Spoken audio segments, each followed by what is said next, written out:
భూపాలపల్లి జిల్లా కేంద్రంలోని BRS party జిల్లా కేంద్రాలయంలో ఈరోజు భూపాలపల్లి మాజీ ఎమ్మెల్యే గండ్ర వెంకటరమణారెడ్డి, టీబీజీకేఎస్ అధ్యక్షుడు మిర్యాల రాజీవ్ రెడ్డి గారి సమక్షంలో హెచ్ఎంఎస్, ఐఎన్టీయూసీ సంఘాల నాయకులు బీఆర్ఎస్ పార్టీ అనుబంధ సంఘం టీబీజీకేఎస్లో చేరారు.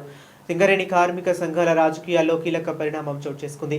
HMS vice president Battini Sudarshan, HMS pit secretary Anil Reddy, INTUC pit secretary సాంబయ్యతో పాటు మొత్తం 30 మంది హెచ్ఎంఎస్, ఐఎన్టీయూసీ నాయకులు టీబీజీకేఎస్లో చేరారు. ఈ సందర్భంగా మిర్యాల రాజిరెడ్డి మాట్లాడుతూ సింగరేణిలో వెంటనే యూనియన్ ఎన్నికలు నిర్వహించాలని డిమాండ్ చేశారు. ప్రజాస్వామ్య పద్ధతిలో ఎన్నికలు జరిపితేనే కార్మికుల సమస్యలకు నిజమైన పరిష్కారం లభిస్తుందని తెలిపారు.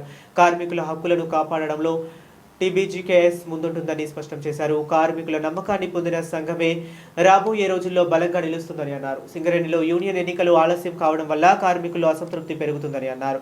ఈ కార్యక్రమంలో పలువురు కార్మిక నాయకులు, కార్యకర్తలు పాల్గొన్నారు. బోన్ మ్యారో వస్తే వెంకటరమణారెడ్డి గారు నేను స్వయంగా కష్టపడి దాదాపుగా ₹1.5 కోటి ఖర్చు చేయించిన ఒక్క ఆయన కొడుక్కి, ఒక డిపెండెంట్కి. కాబట్టి ఈరోజు అలాంటి పరిస్థితి లేదు. ఈరోజు రెఫరల్ విధానంలో అనేక ఇబ్బందులు, మెడిసిన్స్ కూడా సరిగా దొరకకపోవడం, బీపీ షుగర్కు రెగ్యులర్గా తీసుకునేటువంటి మెడిసిన్స్ రాకపోవడం, అక్కడ క్యాథలాబ్స్ కేసీఆర్ గారి హయాంలో స్టార్ట్ చేసినప్పటిది రామగుండంలో ఇప్పటి వరకు అక్కడ దాన్ని పూర్తి స్థాయిలో ఇంకా ఓపెన్ చేసుకోకపోవడం అయితేంది. ఇలాంటి అనేక ఇబ్బందులకు గురవుతున్నటువంటిది.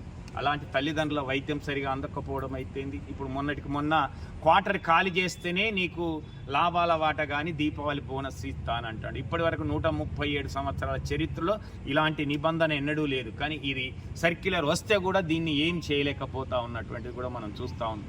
3 సంవత్సరాలు అండర్ గ్రౌండ్లో చేస్తేనే నీకు ట్రాన్స్ఫర్కు అవకాశం కల్పిస్తామని ఇంకొక సర్క్యులర్, 5 సంవత్సరాలు అండర్ గ్రౌండ్లో చేస్తేనే నీకు సర్ఫేస్కి ఇస్తామనేటువంటి ఇంకొక సర్క్యులర్, 35 నుంచి 40కి పెంచినటువంటి వయోపరిమితిలో ఎస్ఎస్సి రెగ్యులర్గా పాస్ కానటువంటి కార్మికుని కుటుంబ డిపెండెంట్కి ఖచ్చితంగా విజిలెన్స్కు పంపిస్తా అనేటువంటి కేసీఆర్ గారి హయాంలో మారుపేర్ల సమస్య అనేది రాకుండా దాదాపుగా 19,000 మందిలో 400 మంది మాత్రం మిగిలిపోయినారు వివిధ కంప్లైంట్లు కావడం వల్ల.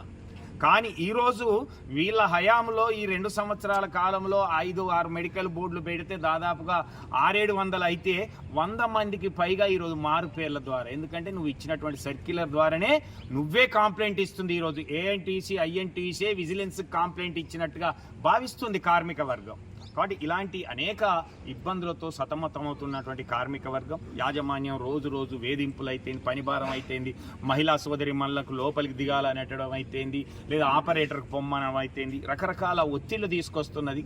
కాబట్టి మీరు చెప్పిన మాట ఏ ఒక్కటి నెరవేర్చలేదు. కాబట్టి ఈ ఏఐటీసీని, ఐఎన్టీసీని సింగరేణిలో ఓడగొట్టడంతో పాటుగా రాబోయే ఏ ఎన్నికలైనా సరే కాంగ్రెస్ను ఓడించాలి, మళ్ళీ గులాబీ జెండనే ఎత్తుకోవాలి, మళ్ళీ గులాబీ జెండనే ఎగిరించుకుంటే తప్ప మన కష్టాలు, బాధలు తీరవు అనేటువంటిది కార్మిక వర్గం అయితేంది, ఈ ప్రాంత ప్రజలందరూ కూడా ఉన్నారు అనేటువంటిది తెలియజేస్తూ దాన్ని ఆకర్షితులైనటువంటి వీళ్ళే ఈరోజు హెచ్ఎంఎస్, ఐఎన్టీకి సంబంధించినటువంటి వాళ్ళు ఈరోజు తెలంగాణ బొగ్గని కార్మిక సంఘంలో మన ఎమ్మెల్యే గారు, మాజీ ఎమ్మెల్యే గారు అయినటువంటి వెంకటరమణారెడ్డి గారు ఆధ్వర్యంలో జైన్ కావడం జరిగింది.